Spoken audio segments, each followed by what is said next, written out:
Welcome back to Amerisogyny. I'm your host, Hannah Blue. This is episode 22. Let's hear it for the boy. Discussing high-profile men who suffer with mental health. Now, toxic masculinity is a hot topic any day of the week. But what about the good guys? They do exist. Denise Williams' Let's Hear It for the Boy is an upbeat and positive song about a woman supporting her man. Some of the lyrics are, let's hear it for the boy. Let's give the boy a hand. You may know some of the men I talk about today, and some not at all. But I feel each of these men deserve a hand. Not because they're wealthy or well known. They should be applauded for standing up and affirming they're not perfect and championing for male mental health. Some of the material is very graphic, and let me advise, I don't do trigger warnings. If you are easily triggered, then I suggest you don't listen to me. I didn't give them when I was on TikTok, and I'm not going to give them on this podcast. Because for those of us who suffer with mental health, there's no cover or shield for us. Get hit with a panic attack and see who runs to cover you. If you live alone, no one. Talking about mental health isn't the same as opening Vogue magazine. There's nothing glamorous or pretty about it. Now, if you're okay with that, turn in your tickets and let's go for a journey. Our first stop, South Korea. To discuss one of my favorite people, BTS's Suga, aka August D. He released a brilliant song and an equally brilliant video to go with it, Amygdala. I am so proud of him for tackling mental health in such an open and honest way. Now, the video comes with a trigger warning. It says, the following content may contain suicide or self-harm topics. It begins with him sitting on a couch and looking very out of it, as if he's taken something to overdose. The beginning of the song is in English, and it goes, I don't know your name. He has a beautiful, clear singing voice. And I love the shades of gray and black he used in the first scene. Then he sings in Korean, How You Feeling Lately? And he showcases how his shoulder was injured in a car accident. In a BTS clip, he revealed he was afraid he'd be discharged from the group if he revealed what happened to his shoulder. In concert footage, before he had surgery, you can see he struggles with the pain in his shoulder. In the song, he shares his mom had heart surgery, and in one scene, it appears as if he's dead. The ghost of him tries to touch the face of his actual body poised on the couch. He also portrays SIB, self-injurious behavior, by cutting his face with a box cutter, and he pops pills. He tries to escape through a door that was opened, but quickly closes. The lyrics continue with, Save me from here. Hurry, get me out of here. He sings about his father's liver cancer, and at one point he's sliding across the floor trying to get out of the situation. Then another version of him jumps off his bike to save the dying version of him, and it's so powerful. It's unlike anything K-pop has ever portrayed. Suicide, self-harm, mental health are all taboo in South Korea. But again, I am so proud of him for stepping up and bringing mental health into the forefront.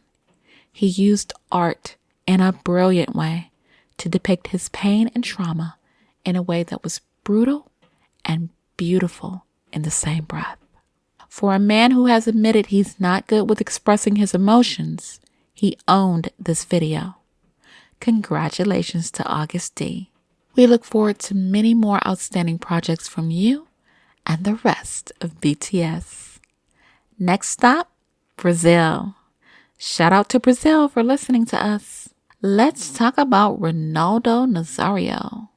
O Fenomeno, the phenomenon. He is a famous former soccer player, and the man is regarded as one of the greatest players of all time. His position was striker, and his record speaks for itself. He was named FIFA World Player of the Year 3 times. He said in his days on the field, there was no help for mental health. The Phenomenon, The Rise, Fall, and Redemption of Ronaldo is a documentary where he was very candid on his journey with mental health. Ronaldo admitted to suffering from depression. In 2022, he said he had been in therapy for 2.5 years and understood himself much better than before. He said, "But then again, I'm from a generation in which you were thrown into the arena and you had to do your best without the slightest hint of drama. I look back and I see that yes, we were exposed to a very, very big mental strain and without any preparation for it. Also, because it was the beginning of the internet era with the speed at which information travels. At that time, there was no concern about the mental health of the players. Today, players are much better prepared. They are given the medical attention they need to face the day-to-day, and players are studied more. The profiles of each player, how they react, how they should react. In my time, there was none of that, unfortunately, because we've known all our lives that soccer can cause a lot of stress and be very decisive for the rest of our lives. The reality is that we didn't even know this kind of problem existed. It was absolutely ignored among our generation."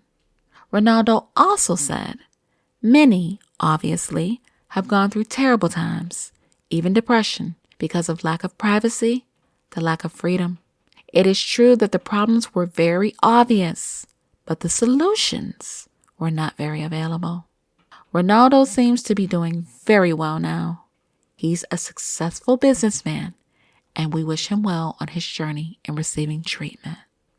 Next stop, the United Kingdom. Prince Harry, son of Diana, the Duke of Sussex, husband of Duchess Meghan Markle. In 2022, Harry said, "As a veteran of conflict, but also simply as a human being, I take care of what my mind ingests, like a digital diet, cutting out the toxic parts of the online world and the way stories are put in front of us. Baiting us is one way I prioritize my well-being." Now, you want to talk about a man with strong mental health? He's one of them. To leave everything he knew behind because he knew things were toxic and very wrong in his environment, that takes guts. In 2018, Harry spoke on mental health at a closing ceremony at the Invictus Games in Sydney, Australia. He said, "By simply being here and fighting back from some of the darkest experiences known to anyone, you have become role models for everyone at home or in the stands who might be struggling with their emotions or with a mental illness. You are showing it's okay not to be okay. And most importantly, you are showing us all that it's okay to ask for help." Why is he my hero? He's very loyal to the memory of his mother, Princess Diana, and he's fiercely protective of his wife. In his docuseries, The Me You Can't See, he revealed he had been in therapy for 4 years, but he didn't always see therapy as important. He said he kept his feelings to himself and avoided therapy. In his own words, "I don't want to think about her," his mother, "because if I think about Diana, then it's going to bring up the fact that I can't bring her back, and it's just going to make me sad. What's the point in thinking about something sad? What's the point of thinking about someone that you've lost and you're never going to get back again? And I just decided not to talk about it." He still remembers the trauma Diana experienced being hounded by paparazzi. Harry says he felt powerless seeing his mother in tears. She was almost unable to drive because of the tears. There was no protection, he says. One of the feelings that come up is helplessness, being too young, being a guy too young to be able to help a woman, in this case, your mother. And that happened every single day until the day she died. Harry was determined not to allow Meghan to be treated the way his mother was. He said, "Do I have regrets? Yeah. My biggest regret is not making more of a stance earlier on in my relationship with my wife and calling out the racism when I did. History was repeating itself.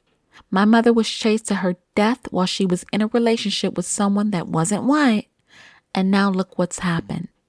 You want to talk about history repeating itself? They're not going to stop until Meghan dies. Harry vowed to break the cycle for prioritizing his mental health. Meghan and I chose to put our mental health first. That's what we're doing, and that's what we will continue to do. Isn't this all about breaking the cycle? That whatever pain and suffering has happened to you, that you don't pass on? A lot of the press may not be on his side, but I sure am. Prince Harry is one hell of a man. Next up in the UK. My mental spidey senses are tingling. Spider-Man. Zendaya's man. Tom Holland. In 2022, Tom made an Instagram post and informed his over 67 million followers he was taking a break from social media to focus on his mental health. Tom said, "I find Instagram and Twitter to be overstimulating, to be overwhelming. I get caught up and I spiral when I read things about me online, and ultimately, it's been very detrimental to my mental state. So I decided to take a step back and delete the app. There's an awful stigma against mental health, and I know that asking for help and seeking help isn't something that we should be ashamed of, but it is something that is much easier said than done." His video received more than 18.1 million views and 6.8 million likes. Tom and Zendaya are a beautiful couple and seem to be happy and thriving. Go Tom! Keep protecting your spidey senses. Our next British actor was born in Birmingham, Alabama. David Harewood. His parents migrated to the UK in 1957, hoping to flee racism, but it didn't happen. He shared past experiences with racism in his youth. A brick was thrown through the window, and feces was placed in their letterbox. He and his 3 siblings were warned by their parents. Certain white people didn't like them and were advised to look out for each other whenever they left the house. For Black children faced with racism, deterioration of mental health happens at a young age. Harewood has played in Homeland and Supergirl. At 23, he had a psychotic breakdown where he was physically detained by 6 police officers, sedated, and sectioned under the Mental Health Act. Before that, he said he walked the streets of London, talking to strangers and blacking out, waking up in a different part of town hours later with no recollection of what transpired in between.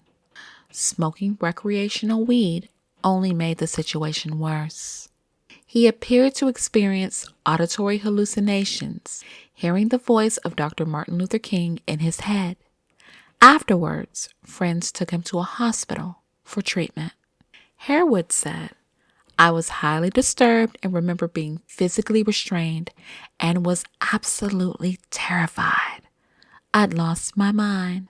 The demons were coming to get me, but I was really lucky to come through it."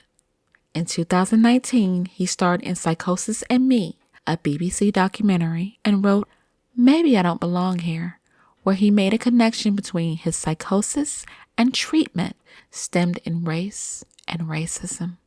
His father, Romeo, is a native of Barbados. When Harewood was 15, his dad was sectioned and diagnosed with hypermania. He says his book was a love letter to his father. He has lived the last decade in the U.S. and Canada due to better job opportunities. He said George Floyd's death and the Black Lives Matter movement caused him to reflect on how the UK viewed race relations. He said, "I'd seen the marches around the world and the outpouring of support and revulsion and started to notice that in England there was this hesitation to support, or instantly there was a rejection of Black Lives Matter, an instant attitude of, oh, that doesn't happen here. That's in America. Actually," he says, "that's not true. It made me think of how difficult my youth was growing up. This denialism that we are so good at in England was a real spark for me to find a way of navigating into the argument, which wasn't trying to shout at people." He shared the walk from home to school was terrifying as a kid, as he didn't know if he was going to be attacked, have something thrown at him, or receive racist abuse. He adds, but when I got to school, I could be a clown and the life and soul of the classroom. That's what led me to being an entertainer. When he was 7, he was playing alone in the street when an older, hateful, and angry white man approached him and told him to get out of his country. He said, that was the start of this crack in my identity. People say to me, it's in the past, forget about it. But it's who I am. That's what led to my breakdown. And that's the thing. Racism isn't something you can just let go or forget about. He was sectioned for 5 days in a psychiatric hospital. But after going home to his mom in Birmingham, his mental health declined again, and the hallucinations and delusions nearly overwhelmed him. Afterwards, he had a brief stay in a secured psychiatric unit and was discharged with what he says was a large amount of fog-inducing antipsychotic drugs. He recovered and later became the first Black actor to play Othello at the National Theater. He said, after 30 years of struggling, I was down to my last 80 quid and was taken by the Americans and put in a really prominent position in a great TV show. It has turned my entire career and life around. According to Harewood, Black people get better roles in the U.S. than in Britain, even though the U.S. has a lot of racial issues. He also noted, racism in the U.S. is more openly tackled than it is in the U.K. He notes, I'm not saying America is the promised land in any way. Racism fear really upset me as a kid and I didn't want to deal with it, whereas in America, you have no choice. Parents will sit their children down and say, these are the things you have to be careful of. The police, the authorities, etc. You have to educate them to the threats they are likely to encounter. I was too busy dealing with it on my own. The scars of slavery and the struggle for Black emancipation are much more prominent and understood and are much more of an open wound in America. Over here, we don't have the numbers to have these great civil rights movements. He's been in therapy on and off since the age of 27. Now, at the age of 55, he says, it's been really helpful to be able to talk to someone about those issues that come up in my mind. A non-judgmental voice who can pose questions and help me understand why I am thinking that way or give me another side to the coin. He's received many thank yous for addressing mental health in the documentary. Harewood says, my career has actually blossomed since talking about it. We are on the cusp of a real revolution when it comes to bringing mental health to the fore. I can't tell you the amount of tweets and messages I get saying thank you, but there's still a long way to go to break the stigma. Next stop, China. Jackson Wang. Yummy, yummy. How do you say yummy in Chinese? Jackson has a new single with Sierra called Slow and a spicy video to go with it. Check it out if you haven't already. This sexy man has 27.4 million followers on Instagram and 5.4 million on Twitter. I hope he comes to Spoutable. His album, Magic Man, followed a mental breakdown. He said the album was birthed from constantly feeling the pressure of not doing enough or being enough. Can you believe he's never taken a vacation in 8 years? The world is so hard on men. We really are. We're so harsh. They're expected to have the faces of gods, a six-pack, perfect skin, perfect hair, and infallible leadership abilities. They are expected to be perfect in every way. Now, ladies, please don't feel as if I'm telling you to lower your standards. I am not. I think too often women lower their standards for men who do not deserve their time, and men never do. Men do not settle for anything less than what they want without being on the outside looking in for the next best thing. While women try to take lumps of poo and make Michelangelo's David. That's the difference. What I'm saying is, men have different stress factors that stem from these unrealistic expectations, and it's harmful. Although Jackson was born with the face of a god and a body to match, it doesn't shield him from mental health issues. Now, let me take a detour to Taipei, Taiwan for a moment.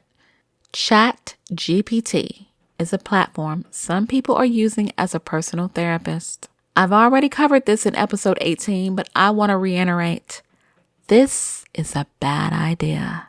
It takes years of training and hours of clinical supervision before a graduate may take an exam to become a licensed mental health professional.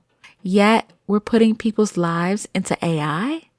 Giving AI the opportunity to replicate compassion and empathy is not only harmful, it is dangerous.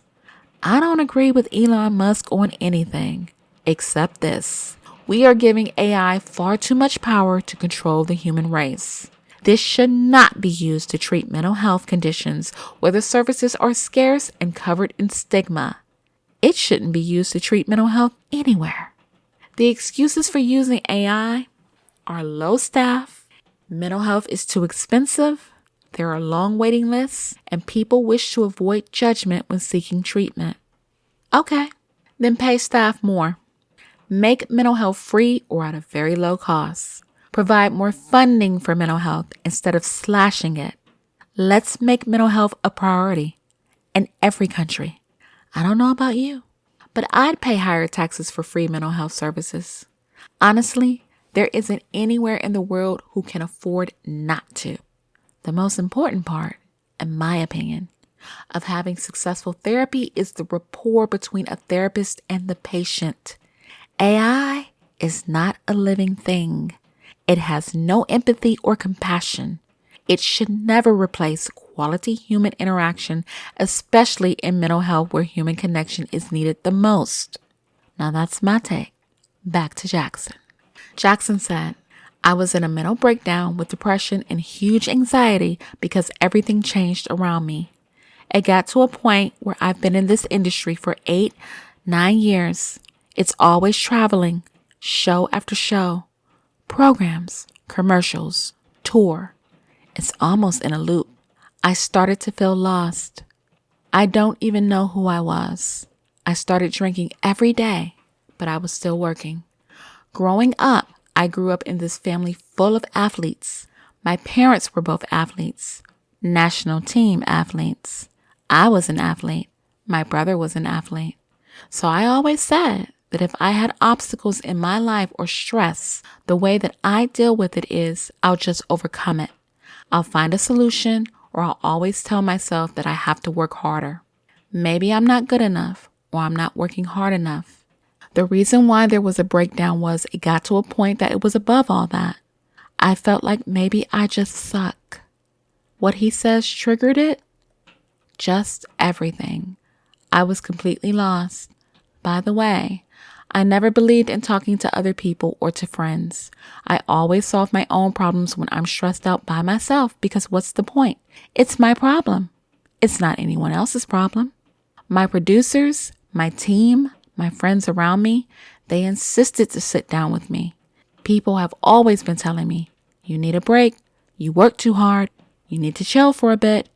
You need to recharge, to refresh, so you could come back inspired. I was worried that if I take that break, I'll be lazy forever. What if I can't come back? I was worried about that. We sat down and I didn't know there was power in those words they shared. It feels so magical to me. This is magic. I never used to believe in this for all my life. Then I accepted it. Whoever I was in the past, whatever I had with all my music or whatever, me, Jackson Wang, as a character, as an artist, as a person, I wanted to leave that behind and start fresh. Then we created the album, and it's called Magic Man. He says, it's important to have a circle of positive people around you. No matter how incredible you are as a person, as an artist, if you have all these negative people around you, it's gonna break you down. Jackson, we wish you all the best. Your true fans are rooting for you. No questions asked. Our next stop, Johannesburg, South Africa. The delicious, the delightful, and oh so funny, Trevor Noah. Noah had a hard childhood. He says when they didn't have enough to eat, they ate worms, and he used bricks for toy cars. He said, "Here's the thing that I always say to people. Being poor in a group or in a community that is poor is not as bad as being poor when you know what you're missing out on. So when I grew up, we played with bricks as cars, and you smashed them into each other. And it was one of the most fun games I've ever played. The same thing with eating mopane worms. What I didn't like was when we couldn't eat anything else, and my mom said, 'We're gonna have to eat these mopane worms for longer because we don't have money to buy chicken.'" He named his memoir Born a Crime because it was illegal for his mother, a black woman, to procreate with his father, a white man. He grew up in Johannesburg and its black township of Soweto during the strict racial separation regime of apartheid. He always felt like an outsider, not quite black like his mom, not quite white like his dad. He shared he saw his father very sporadically in his life. Noah said the law forbade anybody of different races from mixing. And according to him, his grandfather used to call him Master. Can you imagine? He said that's how he referred to me, Master, and he'd always force me to sit in the back of the car. What can the police say if I say the Master is sitting with me? His parents and grandmother lived in constant fear the police would find him. And what would have happened had he been found? According to him, he would have been taken away to an orphanage, so his grandmother was always hiding him. Noah says, "I was in pandemic before pandemic even existed."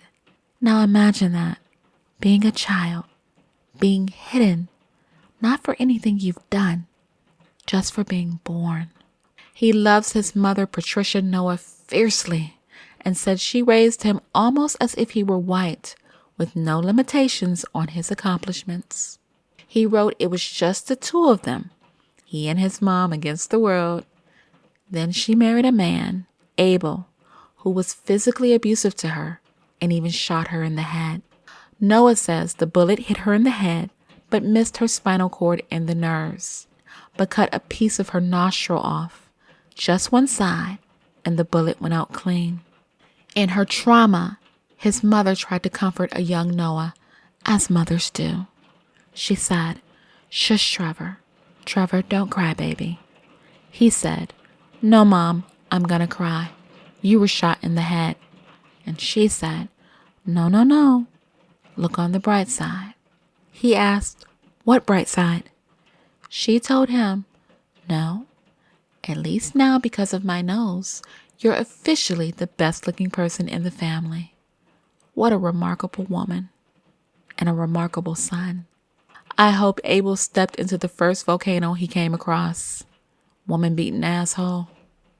Trevor stepped into Jon Stewart's shoes on The Daily Show, but has recently stepped down after a long and prosperous comedic ride. Trevor, we're a long way from the past kings of Africa, but you're definitely a modern king in our book. We look forward to seeing what you do in the future. I think we ask far too much of the good men out there. We should be more mindful of how we treat them, myself included. I have a certain type I view as sexy, but that's a story for another day. A huge hello and thank you to the 7 countries outside of the U.S. who listen to our Amerisogyny podcast: Brazil, Germany, Spain, the UK, Sweden, the Philippines, and Canada. I hope we have listeners in every country someday. So, if you have friends abroad, tell them about Amerisogyny. And a special shout out to my amazing Spoutable community in the US and abroad. We're 1 million times better than Twitter. Above all, be kind to the men who are kind to you. Not all of them are bad. And not all of them should be expected to be living, breathing superheroes either. And men, please be kind to yourselves. You've earned it. I had so many more men lined up to talk to you about, but I'm out of time.